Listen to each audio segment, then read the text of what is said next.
untuk selalu menjaga jangan sampai ada makanan haram yang kita bawa pulang ke rumah. Maka Bapak Ibu termasuk hati-hati. Barangkali kalau siang-siang kan di bulan Ramadan nyolong itu tidak batal puasanya, tapi pahalanya hilang, bahkan kita berdosa. Nah sekarang saya mau nanya Bapak Ibu yang dulu panjenengan pernah mencuri, adakah katanya? Yang zaman dulu ketika masih muda pernah mencuri 1 orang, yang lain 2, 3, 4, 5, 6, 7. Belum pernah mencuri? Beneran belum pernah mencuri? Belum tahu kalau jago masih ada ya? Belum ada calon teman gimana?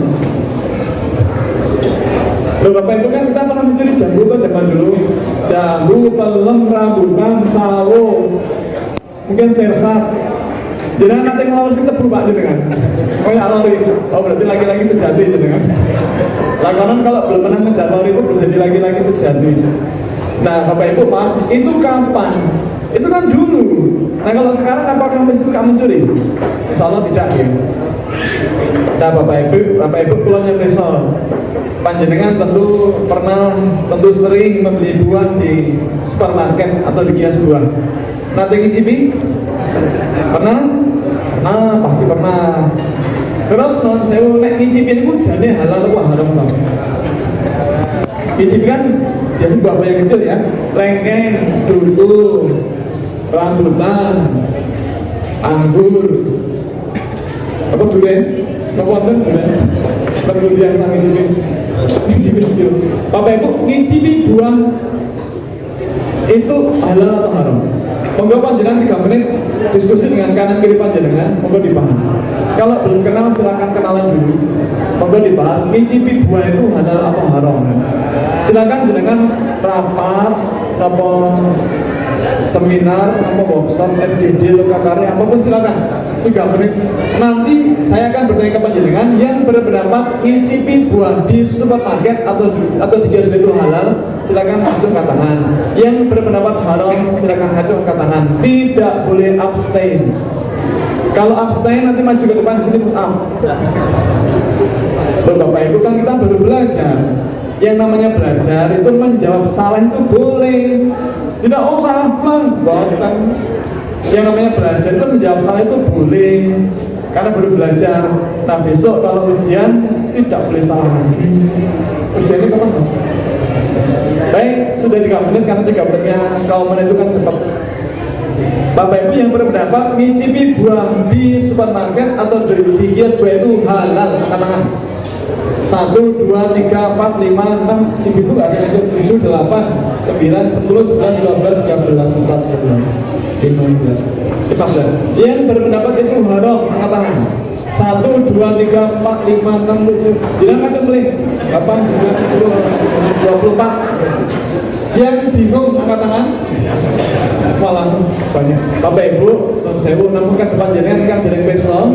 Hanya bagi kita yang belum tahu, para ulama sepakat bulan dan tidak berbeda pendapat bahwa ngicipi buah di supermarket atau di kios buah itu kalau minta izin dan diizinkan itu halal. Tapi kalau tidak minta izin, non sewu itu namanya mencuri. Nah kalau dulu pernah mengambil tanpa minta izin tidak apa-apa, itu dulu. Yang penting besok jangan lagi. Bapak Ibu non sewu kalau ngicipi buah lengkeng misalnya, ini temanya lengkeng. Lengkeng yang kita petik, yang kita icipi, biasanya kita pilih lengkeng yang paling kecil atau yang paling besar. Ibu jujur, saya senang ini ibu bapak juga yang paling besar. Nah lengkeng yang tadi kita petik, yang kita kupas, yang kita nikmati, yang masuk ke perut itu nanti ikut ditimbang apa tidak? Sudah masuk ke perut? Ada. Nah tadi lengkeng yang kita petik, yang besar tadi, yang kita makan, yang masuk ke perut itu nanti ikut dibayar apa tidak? Tidak. Tadi kita izin apa tidak? Nah, kalau minta izin itu halal. Kalau tidak minta izin, non sewu itu tidak halal. Bapak Ibu, non sewu, ternyata tumpuan buah lengkeng di supermarket itu ternyata bukan barang suguhan. Ternyata itu barang dagangan. Dan penjualnya pulangnya pakai uang, ternyata nggak pakai kalung. Maka kalau dulu pernah ngicipi tanpa minta izin, nggak apa-apa, itu kan dulu, karena kita belum tahu. Yang penting besok jangan lagi. Nah, tapi ini kadang-kadang ibu-ibu itu protes, bukan boleh ngicipi, iya boleh, tapi minta izin. Bapak Ibu maaf, saya sengaja pernah ke Superindo bawa kamera untuk foto tulisan mohon untuk tidak mencicipi. Ada tulisan itu. Saya punya fotonya 3. Masih saya simpan dan biasa mengisi kajian. Maka monggo Bapak Ibu. Kemudian pernah suatu ketika saya menemani istri beli buah di kios buah di Jalan Kolombo. Ini kan banyak ya. Sepanjang jalan itu kan Jalan Kolombo yang sebelah timur, utara jalan kan banyak kios buah. Ketika istri masuk ke dalam milih-milih buah, saya duduk di tepi jalan di atas motor, menikmati pemandangan indah, tumbuhan buah-buahan, ada mangga, alpukat, kemudian jeruk, salak, dan lain-lain. Tapi persis di depan saya ada tumbuhan buah lengkeng, buahnya besar-besar dan masih segar. Nah, kebetulan penjualnya keluar. Terus saya sapa beliau, Mbak, lengkeng itu api-api ya Mbak? Iya Pak, ini lengkeng super, lengkeng Bangkok, nembe dugi wajing Pak. Oh, sekilo ini pinter Mbak? Masih habis Pak, masih mahal Pak, masih 80.000 sekilo. Oh gitu. Mbak, maaf, kalau saya ngicipi boleh kan? Monggo Pak, silakan 3 ya Mbak. Monggo, kan saya nembung Pak. Bukan Pak nembung, 3 ya Mbak. Loh Bapak Ibu, resiko nembung itu kan ditolak. Sama juga dulu ketika bapak-bapak nembung ke calon mertua anak putrinya, kita mohon jadi istri kita, kan resikonya ditolak. Nyatanya silakan, tapi harus amanah kan gitu ya. Nah sama tadi Mbaknya, saya matuk Mbak, kalau nek ngicipi pareng, monggo Pak, 3 ya Mbak. Jawabannya monggo Pak. Nah karena monggo Pak ya, saya cari lengkeng yang paling besar 3. Kemudian saya petik, saya duduk di atas motor, saya nikmati, Masya Allah, enak sekali Pak. Kenapa? Karena gede-gede itu, besar-besar, kemudian masih segar dan gratis. Tempat Pak itu, Allah. Kemudian ketika lengkeng yang ketiga selesai saya makan, itu Mbaknya keluar lagi. Nah saya nanya, saya bilang, Mbak, pantesan jaringannya bersugi. Dengan pilih pinter nek milih-milih buah, barangnya yang bagus-bagus, terus dengan jadi baik hati, gemar menabung dan tidak sombong. Nek belum ngicipi paling parah Mbak. Ini bukan mencuri Pak, hanya usaha. Jawabannya monggo Pak, kalih ya Mbak. Bukan saya minta izin, monggo Pak. Bapak Ibu ngicipi buah lengkeng itu 5 butir. Kalau minta izin dan diizinkan itu halal. Tapi kalau tidak minta izin, non sewu namanya tetap mencuri. Maka monggo atas. Terus Bapak Ibu pernah pulang suatu ketika saya ngisi kajian di masjid apa namanya? Dari UIN nyebrang ke utara masuk ke Rusunawa itu kampung apa namanya? Papringan apa gitu? Papringan. Nah waktu itu malam-malam pengajian ada ibu yang nanya begini, Ustaz, di depan rumah kami itu ada rumah kosong, pemiliknya tinggal di Surabaya, pindah ke Surabaya karena dinas sementara di Surabaya. Nah di dalam rumahnya itu ada pohon alpukat yang berbuah sangat lebat. Nah seringkali karena tidak ketumbuhan itu bahasa Indonesia apa? Apa Bu? Tidak ketumbuhan itu bahasa Indonesia, lagi bahasa Indonesia itu apa? Tidak ditumbuhi. Karena tidak ditumbuhi, maka buah itu sampai muatan, sampai jatuh, sampai bonyok. Kan eman-eman gitu. Kalau saya petik itu boleh apa tidak? Bapak Ibu, ini kunci jawabannya bagaimana? Boleh apa tidak? Saya jawab boleh Bu, monggo silakan, tapi minta izin pemiliknya. Tapi kan di Surabaya pemiliknya, dia benar apa? Nah saya Bu tetap minta izin karena bukan milik kita. Bu, panjenengan nggak punya nomor HP? Punya nomor HP-nya nggak? Kalau punya silakan ditelepon atau di SMS atau dikirim WhatsApp, minta izin. Kalau diizinkan silakan diambil, kalau tidak jangan. Karena bukan milik kita Bu. Nggak punya. Kalau alamat rumahnya punya nggak Bu? Mungkin Pak RT punya, Nah kalau Pak RT punya, nanti kita alamat ke Pak RT, kemudian Ibu tolong Ibu kirimi surat dengan perangkat balasan, minta izin. Kalau dikirimi balasan diizinkan silakan diambil, kalau tidak jangan, karena bukan milik kita. Walah kok ribet toh.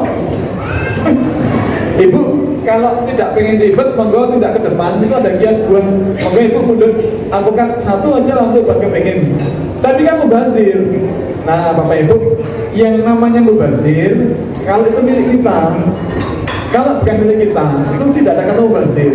Kalau saya di halaman timur ini, teras Malioboro, kan timur itu kan ada parkiran motor itu ya.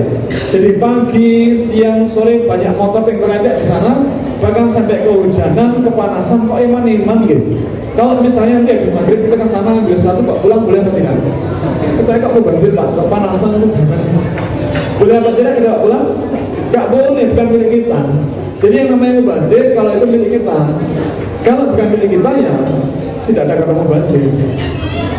Kemudian Bapak Ibu, ini kan sebentar lagi musim haji sudah akan masuk ya. Dan kuota haji sudah kembali full 2,4 juta.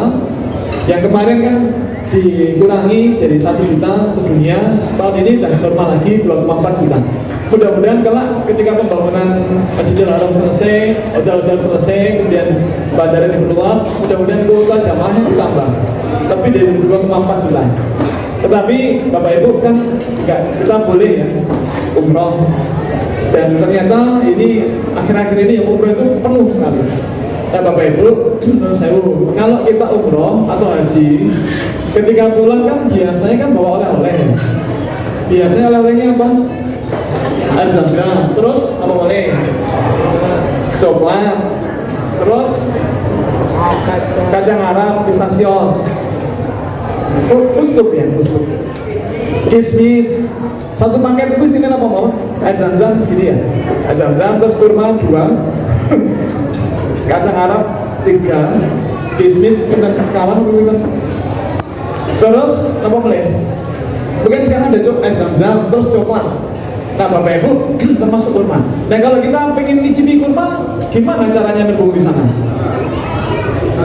Kan di sepanjang Miswalah itu kan banyak warung kios-kios kecil yang jualan pernak-pernik oleh-oleh termasuk buah kurma, atau di Pemakir bin Daud, atau di pelataran Bukit Uhud dekat Manapara Suhada itu kan banyak jualan kurma. Ada kurma yang hitam-hitam itu jual, ada sukari yang manis banget, lembut, ada yang panjang-panjang besar kayak penjual itu ya, ada yang Tunisia, ada yang setengah matang untuk. Bapak Ibu kalau mau ngicipi buah kurma itu gimana tuh caranya di sana? Gimana? Halal gitu. Jadi ngomong sendiri halal gitu. Ini saya berdiri boleh ya? Jadi gini Bapak Ibu, kalau kita akan ngicipi buah kurma, caranya begini. Jadi besok Bapak Ibu kalau tidak haji atau umroh lagi, cara ngicipi buah kurma itu begini. Kita berdiri persis di depan tumpuan buah kurma. Kita membayangkan ini adalah tumpuan buah kurma. Jadi kita berdiri di depan tumpuan buah kurma, kemudian kita perhatikan, kita cari kurma yang paling bagus, paling besar, kemudian diambil, dibungut, tanyakan pada penjualnya, halal. Jika dijawab halal, kantongi. Kemudian geser kiri 1 langkah, perhatikan di tempat kurma berikutnya, kita cari yang paling bagus, paling besar, ambil, tanyakan ke penjualnya, pertanyakan halal. Jika dijawab halal, kantongi. Kemudian geser lagi ke kiri 1 langkah, cari yang paling bagus kurma di depan kita, dari tempat yang berikutnya, ambil, tanyakan ke penjual berikutnya, tanyakan halal. Jika dijawab halal, kantongi. Kalau sudah genap 1 kilo, pulang. Gepon Gus, tinggal kilo mawon. Bapak Ibu maaf, jangan kita rusak ibadah haji atau umroh kita dengan mengambil sesuatu yang bukan milik kita. Begitu pula dengan ibadah di bulan Ramadan ini, janganlah kita rusak ibadah Ramadan kita dengan mengambil sesuatu yang bukan milik kita tanpa izin. Jangan sampai kemudian ibadah Ramadan kita ini pahalanya dibatalkan oleh Allah Subhanahu wa taala. Nauzubillah min dzalik. Padahal di akhir Ramadan nanti kita berharap pahalanya banyak dosanya telah terampuni dan seterusnya. Maka monggo Bapak Ibu hati-hati, termasuk hati-hati juga tadi mengendalikan lisan. Termasuk maaf kalau ada godaan ngerasani itu mohon diampet. Terutama tidak hanya ngerasani tapi gibah. Gibah itu apa Pak? Gibah itu apa gibah? Gibah itu membuka aib orang. Aib itu apa? Aib itu masa lalu yang buruk dari seseorang yang pelakunya sudah bertaubat. Dan ketika orang bertaubat, Allah terima taubatnya, dan Allah akan memeluk orang yang bertaubat itu seperti orang yang tidak pernah bersalah. Catatan dosanya masih ada, tetapi Allah tidak melihat itu sebagai dosa. Allah memaafkan. Dan Allah mensikapi orang yang bertaubat itu seperti orang yang tidak pernah bersalah.